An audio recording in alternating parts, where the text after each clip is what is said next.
Let's be together forever. Was it back in middle school? During the prime of our youth, we truly believed in forever. I am Jack. Now, I'm already 30 years old. I gently place my suntanned hand on my wife's cheek. Then, a cool and cold sensation shivered through my skin. The really good people always seem to pass away too soon. Numerous lilies were prepared for my beloved wife, Lily. Their overly sweet scent made my head spin. We had been married for just about 3 years. Our life was settling down, and we were just starting to talk about having kids. We had a habit of jogging together every morning. That day, I overslept, and Lily left the house first. "I'll get too far ahead if you dawdle," she said as she closed the door. I can still clearly hear her voice in my ears. Why didn't I stop her? I should have asked her to wait until I was ready. Just after she left the house, Lily was hit by a car driven by a drowsy driver. She was rushed to the hospital, but it seems she died almost instantly.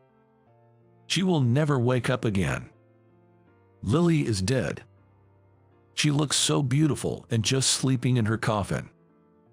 We were childhood friends, doing everything together since we were kids. Lily, always so spirited, dragged me all over town as our playground. In middle school, it was Lily who turned our friendship into a romantic relationship. Our relationship lasted for 15 years. We didn't know that forever could suddenly end one day. Don't overthink it. With a pale face, I stood there as the attendees spoke to me. Words of empathy and sorrow from the heart. Yet, even those felt like a nuisance. How many kids do you want? Lily often talked about the future like that, probably wishing we had married earlier. But she never rushed me, the dreamer, and supported me from the closest place. We had just become husband and wife. It was supposed to be the beginning.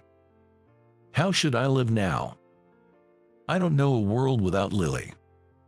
Since then, I've just been working non-stop. It's already the 2020s.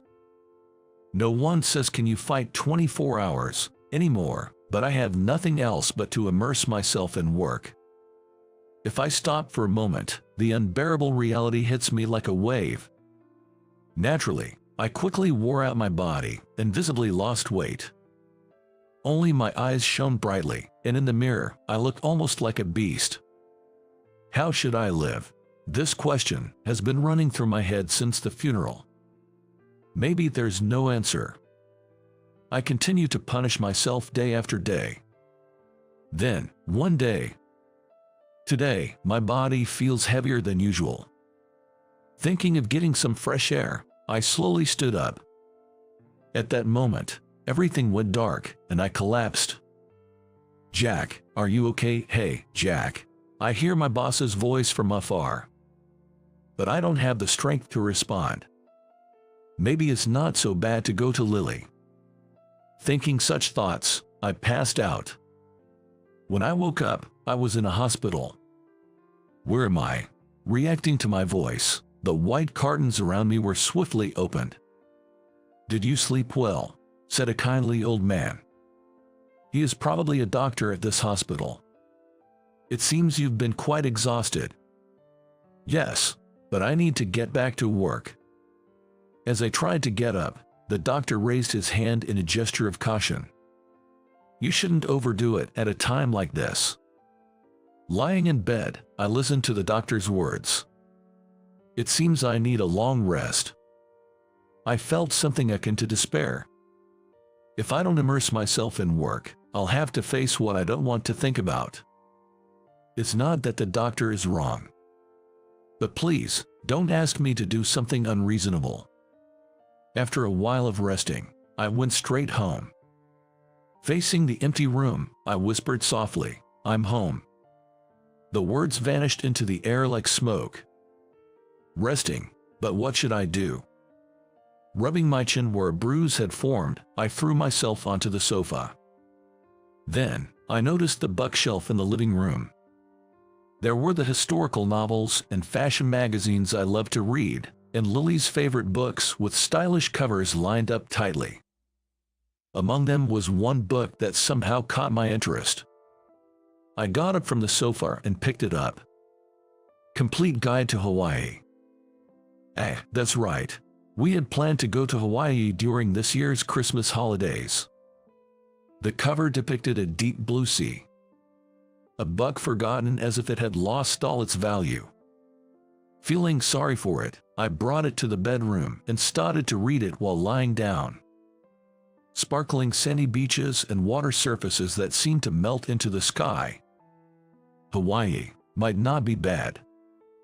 I took out my cell phone and opened a flight booking website. At this time of the year, just before the summer vacation rush, it seemed quite easy to get a flight. I booked a ticket for one, leaving tomorrow, and then fell asleep. I'll book a hotel when I wake up tomorrow. Well, it'll work out somehow. The moment I landed in Honolulu, I regretted it. I should have worn short sleeves. I had worn a long-sleeve t-shirt that was hanging in my room. I completely forgot about Hawaii's heat. I managed to book a hotel, so first, it's time to eat. I entered the first diner ISO and opened the menu. I ordered a glass of beer and a classic Loco Moco. As I wiped my hands with a wet towel, I looked around to see happy couples everywhere. I want a bite of that, a young woman was playfully asking her boyfriend. Would Lily have acted that way if she were here? After filling my stomach, I walked along the Kalakaua Avenue. But no matter what I saw, all I could think about was Lily. Lily this, Lily that, if Lily were here. Even though I came on a trip, my heart remained heavy. I even found myself hating this blue sky. How should I live? Once again, I started pondering this unanswerable question. In the evening, I sat on the beach with a soda in hand. This sky turned a fantastical color, like a painting. It's called the magic hour. I remember Lily once told me that. As I gazed at the dream-like beautiful scenery, tears began to fill my eyes. But if I'm going to cry, it's better to do so while looking at something beautiful. I wiped my tears with my arm and gazed back at the view. That's when it happened. A black hat tumbled in front of me. A bucket hat, was it? Lily had wanted one too. I picked it up and looked around for its owner. Then, excuse me, I heard a voice from behind and turned around. And then, I was struck as if by lightning. There she was, standing right there. No, it wasn't Lily. Her hairstyle was different, and she was much shorter than Lily. But she looked so much like her. Holding the hat, I was speechless as I stared at the girl's face.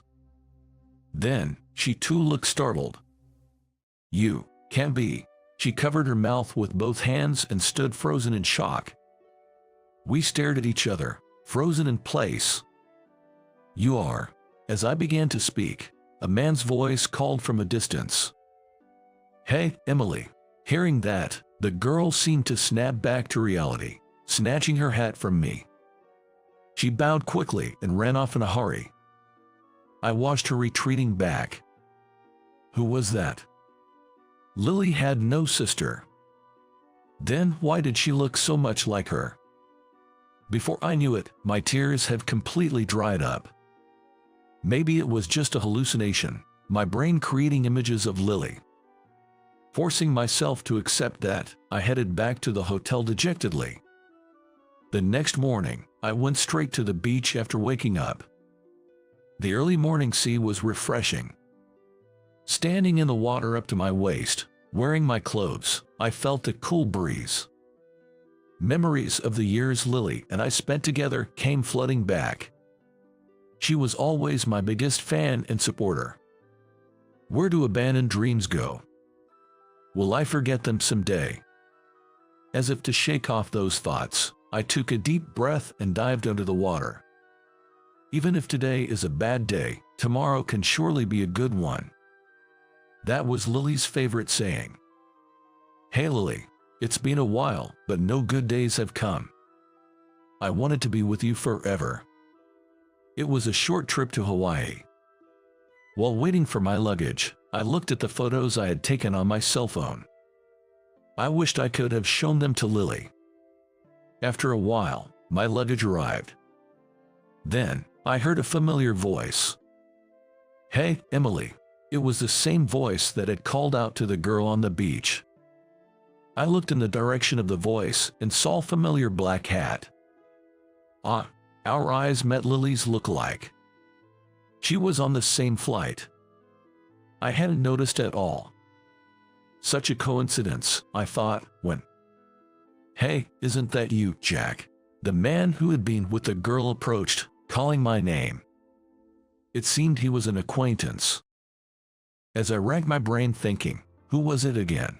The man approached with a smile. Jack, were you on a trip too? Yeah, well, it's good to see you've cheered up a bit. At that moment, I remembered seeing this man somewhere. The place was Lily's funeral. His name, if I remember correctly, was Joseph.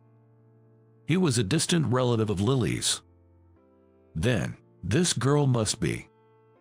Don't be shy, Emily. Come here and say hello. The girl, who had been watching from a distance, slowly came over. Even up close, she looked just like Lily.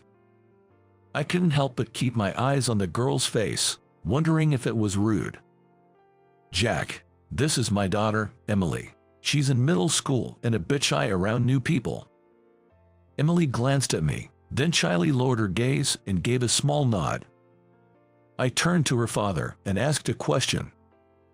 If you don't mind me asking, is Emily related to Lily by blood? It was a bit of a forward question, but he answered with a smile. Oh yes, they are related. I believe Lily's mother's cousin's daughter or something. A distant connection, but definitely there. It seems they are related, though distantly. To think they could resemble each other so much. I ended up having a great conversation with Joseph, Emily's father, and we exchanged phone numbers. We even found a common interest in historical novels and agreed to visit his house to see his collection. See you another day, he said, as we parted, and Emily didn't look at me the entire time. It was a bit shocking, but she's at a sensitive age, so there must be a lot on her mind. Well, time to go. Back to reality tomorrow. Let's go home. Back to that dark room.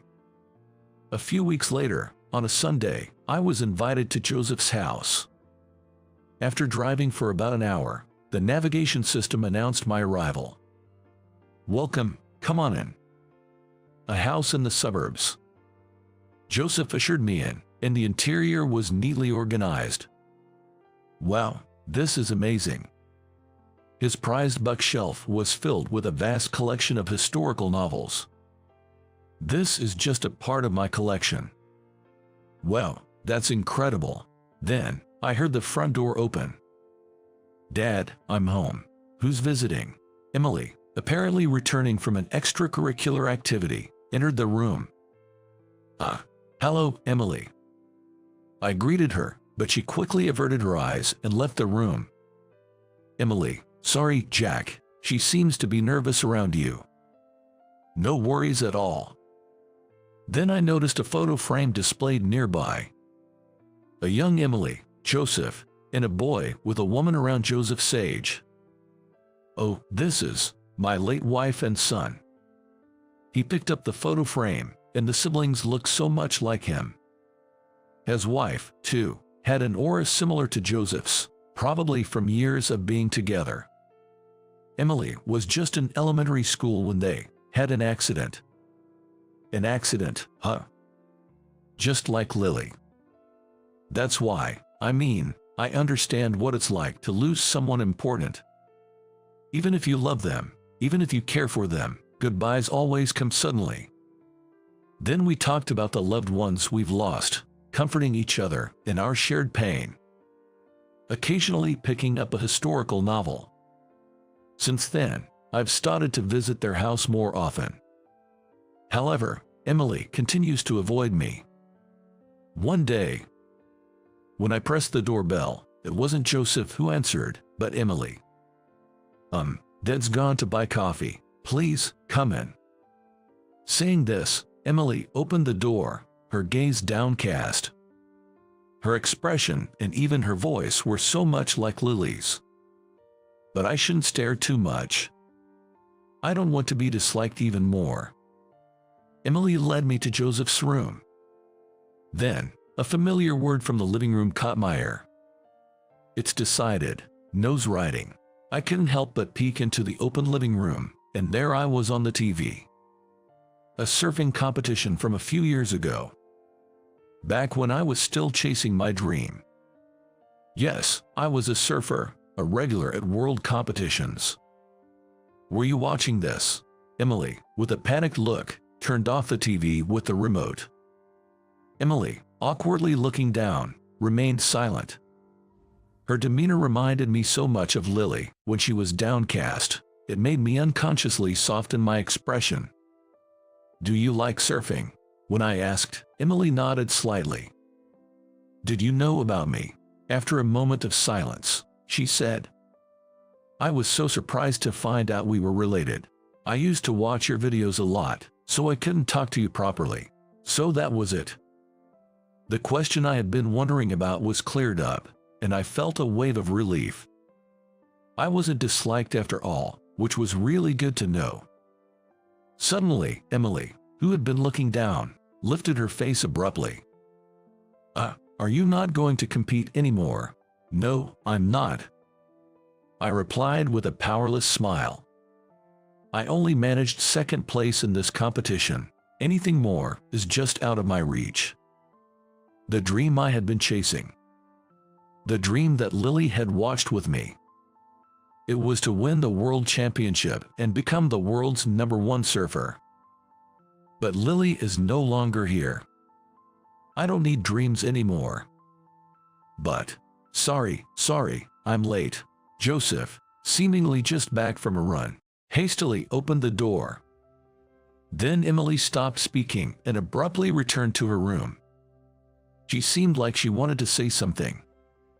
But I didn't have the courage to ask. But those words felt like they would stir the extinguished fire in my heart. The following week, I received a call on my cell phone. It was from Joseph. Hello. Hey, are you free right now? Before I could answer, Joseph started explaining. He and Emily were at a surf shop, looking for a beginner's board and needed some advice. Surfing, for Emily. Yeah, she's been asking for a while, and she did well on her exams, so it's a reward. I had nothing else to do today, just lounging around at home. So, I decided to head to the shop where they were. Man, I'm glad you're here, Jack. I had no clue what to get. Joseph said, laughing heartily. Next to him stood Emily, holding her newly bought board, looking delighted. It's been a while since I visited a shop, and I felt quite excited.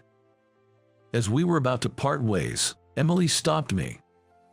Excuse me, if it's okay, could you teach me how to ride the waves sometime? I was honestly confused. I had stopped surfing after Lily's absence. Riding the waves would surely bring back memories of Lily's smile. That was painful for me. Of course, I won't ask for free. Learning from you, the best surfer, I don't know if my allowance will be enough, though. Emily looked almost tearful, desperately gazing into my eyes. Okay, you've won me over with that determination. You don't need to pay me. How about next Sunday? At that moment, Emily's face brightened. The best surfer, huh? While feeling a bit bitter, I parted ways with Joseph and Emily. The promised Sunday. A surfer's morning starts early. I went to pick up Emily at her house before 6 a.m. She was already waiting outside, eager. Good morning, she said, bowing her head. It felt like a sports camp. Leaving Joseph to join us later, Emily and I headed to the beach. The weather was clear. The wind was gentle and the waves were calm.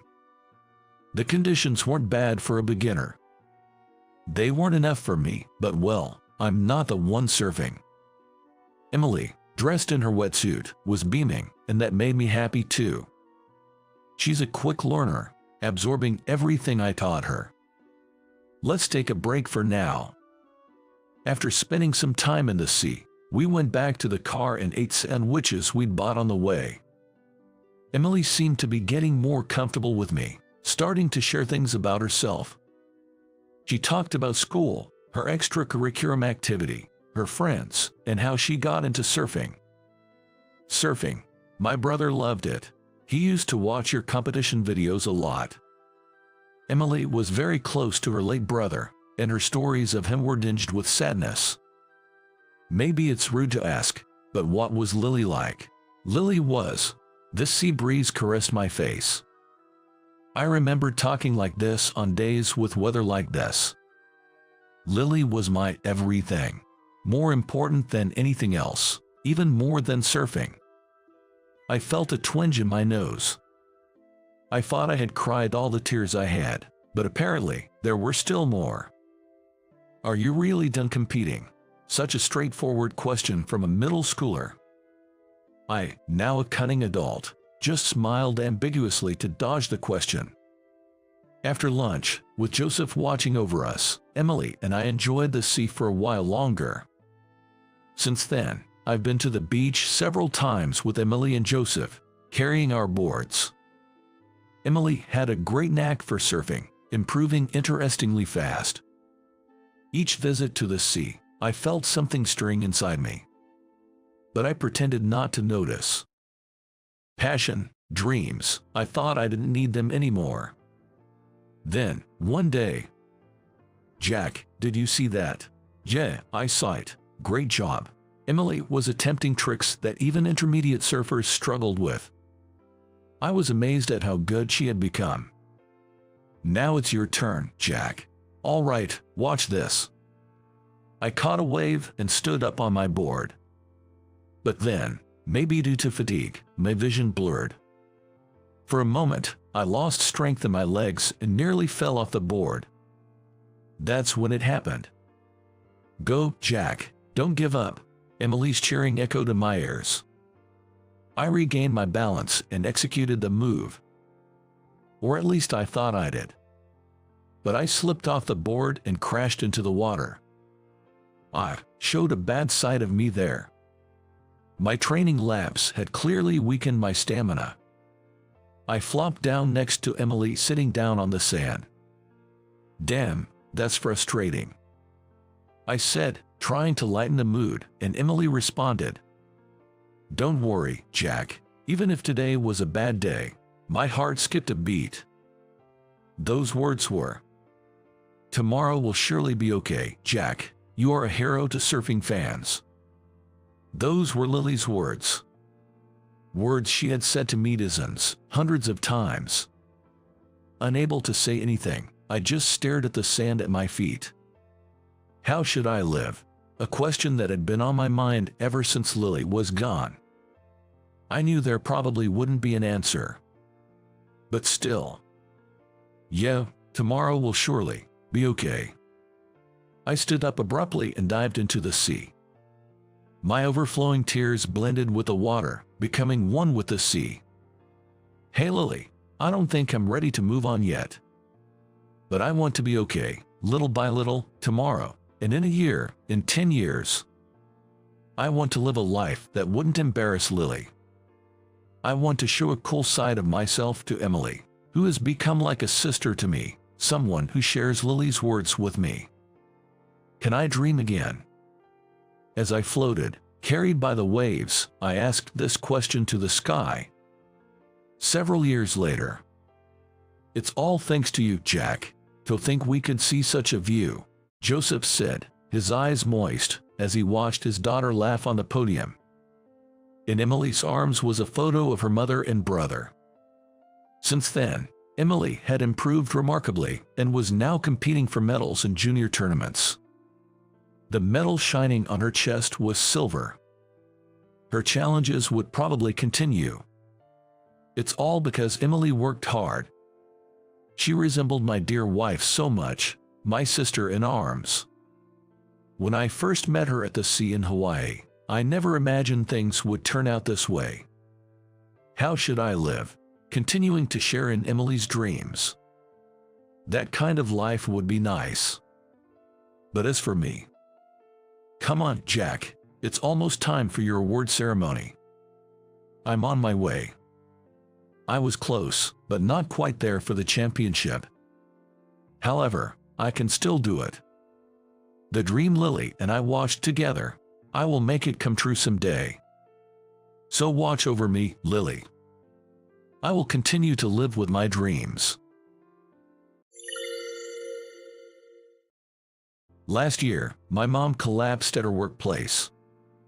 Her condition stabilized, but she had to stay for hospitalization. Yet, my brother's visits were few and far between. He stayed for just a few minutes and would leave the room as if fleeing. Scared of seeing your face, Mom joked. I thought, of course, I'm glaring at him. I was the ruffian with scraped knees, and he was the smart, fair-skinned one with excellent grades. Despite our 3-year age difference and opposite personalities, we used to get along well. After our dad left us for another woman, Mom worked from morning till night to raise us by herself. Mom's gonna be late again today, my brother would say, always cooking our meals. Our relationship changed about 10 years ago.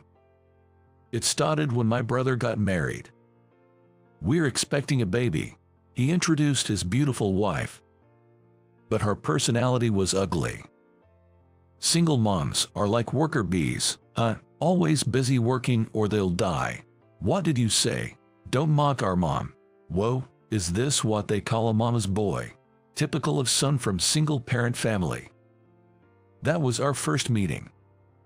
My brother's choice in spouse was clearly flawed. Did he marry her just because they had a kid? After they left, I asked Mom about her, but she only said, kids need their parents. Divorce wasn't an option since they had a child. Mom had probably settled on that conclusion. But that wife was clearly a mistake, I thought. My intuition was right.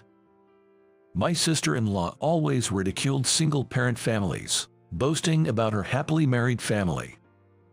She might have raised Tom well, but you're the unfortunate result of a single parent, quick-tempered and rude. Hey Tom, you hated being from a single-parent family too, right? You told me before. Yeah, I guess so. Hearing that conversation drained the blood from my face. I remembered my brother always staying silent whenever his wife insulted Mom. No way, Tom, you're defending her. I'm not defending her. It's true, I used to be ashamed of being from a single-parent family. I grabbed his collar in anger, but Mom intervened with "Stop it, Ken," which I ignored. Ashamed? What are you talking about? Exactly that. I hated walking beside Mom in her worn-out shirts. Tom, that's it. Stop, both of you. Mom stopped again. I lowered my raised fist. The sister-in-law's laughter echoed emptily. This is fun, Ken. Don't try to recruit Tom into your mama's boy club. Being from a single parent is such a nuisance. That day, I gave up on my brother. Get along with your brother. You're the only 2 siblings. Mom would say whenever she saw me. Even though she was so ridiculed, Mom still cared about him, which I found bitter. One day, I received a call from the hospital that Mom was in a critical condition. I took leave and contacted my brother. That's troublesome. I'm going on a trip to Hawaii next week. I couldn't believe what I heard over the phone. What? A trip? I mean, there'll be a wake and a funeral to prepare for. It coincides with the travel dates. Are you serious? To my groan-like voice, my brother fell silent for a while. Looks like I can't cancel the trip. Mom might be dying. And he's choosing a vacation over that. Something inside me snapped. Fine then, go enjoy your trip. And don't worry, even if something happens, you won't be invited to the funeral. I yelled and hung up the phone. Fuming, I contacted the relatives. While at it, I spitefully told them to ignore my brother, as he was apparently going on a trip. When I returned home from visiting Mom, I saw a missed call from my brother on my phone. Probably got some snide remarks from the relatives and wanted to complain. Not in the mood to listen to him, I decided to vent. Hey, Tom, you were ashamed of Mom wearing rags. If it weren't for your hospital bills, we could have lived better. Hospital, me. There's a photo in the album. You, lying in a bed I've never seen before. I asked Mom about it, and she said you suddenly collapsed at about 6 years old. Rushed to the hospital with a rare disease. My brother sounded like he was retracing his memory in disbelief. You had a rare disease, needed to be in a university hospital. Mom bowed her head to every relative, and still, the money wasn't enough. She worked herself nearly to breaking. I was taken care of by relatives back then and knew about this from them. Even when she was told to dress better, she said if there was spare money, she'd rather use it for us. Sounds just like Mom. It seemed like my brother had forgotten all about the hospitalization and the illness. Mom had told me not to talk about it, saying, it's better not to have painful memories, but I didn't care about my brother now. So, in a subdued voice, do you still have that photo? His question took me by surprise. The photo was in Mom's room, so I sent him a picture of it. Little did I know what would happen the next day. On my way to the hospital the next morning, my phone vibrated. Answering without looking, I heard, hey, what did you tell Tom? It was my sister-in-law. She was in panic and irritated, differing from her usual smug tone. Canceling the trip at the last minute, seriously. I was shocked too. Piecing together her rant, it seemed Tom decided not to go on the trip that morning. Who's gonna drive the rental car now? Guess that's a cancellation then. This situation escalated into her one-sided yelling, but Tom had already left somewhere. You must have said something, you mama's boy. Ah, yes, the mama's boy has an important visit to her hospital, so I'll be handing up this pointless call. I retorted politely and turned off the phone. What awaited me in the hospital room was more shocking than the call from my sister-in-law. Tom, what are you doing? Sobbing and sniffling, my brother was prostrating on the cold floor of the hospital room. Good thing it was a private room. After a while, he calmed down and started explaining. It seems the photo I sent jogged his memory.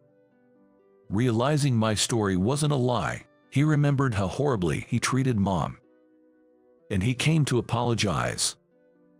You think apologizing now clears everything? That's wishful thinking. But it's my right to make amends. As we talked, the door slammed open, and my sister-in-law burst in, face twisted in anger. What the hell? Why is Tom sitting on the floor? He's apologizing to Mom. What? Just because he's a mama's boy, you make him to do something so embarrassing, unforgivable. She lunged at me, but my brother stopped her. Embarrassing. I'm doing this willingly. I forgot all Mom did for us, and hurt her a lot. Apologizing is the least I can do. What? But you were just saying how shameful single-parent families are. Are you crazy? I was about to yell back, but my brother stood up, catching my attention. I have things to discuss. Let's go home. He told her, and they left the room. I got a call from my brother later that afternoon. We're getting a divorce, he said. Everything was happening too fast. A lot happened, but it's settled now. Hearing my brother speak so nonchalantly, I reminisced about how smart he has always been. He said we'd discuss the details in person, and since I hadn't had lunch yet, I suggested a nearby cafe. While eating the food, my brother elaborated on the details. The last straw for the divorce was apparently her behavior in the hospital room. That figures. Dismissing a heartfelt apology as creepy is beyond forgiveness. I was nodding along when he said, "And then there's the neglect of our son." I almost choked. Nick, his 10-year-old son. He is a quiet, intelligent kid, a mini version of my brother. When asked who he wanted to live with after the divorce, he immediately chose my brother, saying, "Mom doesn't want to take care of me." My sister-in-law would just give Nick some cash and order him to prepare his own meals. My brother is a department head at a major company. He is often busy and away on business trips. He regretted not noticing that as a parent, but Nick's smart. She was saying that she wanted him to have a tutor since elementary. The tutoring fees and living expenses I gave her vanished into luxury products. She even threatened Nick not to tell, or she'd get angry. A little digging revealed she had debts from consumer loans. The money for living and tutoring wasn't enough, it seems. When confronted, my sister-in-law justified her treatment of Nick with, "You should be grateful I was even a mother to him. He didn't have to be called a child of a single parent." That's messed up. My casual remark made my brother crack a small smile. He pulled out his vibrating phone and said, "Speak of the devil, it's that messed up person calling." He put it on speaker and pressed the call button. Tom, moving guys suddenly showed up, taking stuff away. "And where's Nick?" My sister-in-law screamed. "That house is being sold. I arranged it with a friend. It's in my name, bought before we married, so I can do as I please. Nick's at your parents' place now." "What? Better secure your belongings fast. The movers have instructions to dispose of anything not specified by me." "Why didn't you send them to my parents' place?" "Your parents decided to cut ties with you. After hearing about how you treated Nick, they promised to see him instead of having anything to do with you." "What are you saying?" "Just so you know, all the documents are with my lawyer. If you dodge the child support and the money you misused, it'll be bad for you." Wait, I'll apologize. Let's start over. I'll even apologize to Nick. It's sad being a child of a single parent. Nick said he doesn't care about being a child of a single parent. He's more embarrassed to have you as a mother. What? I'll make amends too. You should do the same. After hanging up, he sighed and said, "That's pretty much the situation," and smiled faintly. Too well prepared, almost scary. Later, their divorce went through. I don't know the specifics of what happened to my sister-in-law afterward. A housewife who misused living and education funds, suddenly without a home or money, can only imagine her fate. She also has to repay my brother and her consumer debts, so she'll probably have to work from dawn to dusk. I wonder if she ever wanted to celebrate the divorce. Miraculously, Mom recovered. She told me about the time in school when my brother was bullied for having a single parent. Seeing Mom in worn-out clothes and being mocked by classmates must have hurt him. Mom regretted not paying more attention to her appearance. But for me, a self-proclaimed mama's boy, it's not easy to forgive my brother. Yet, he apologized again in front of Mom, crying.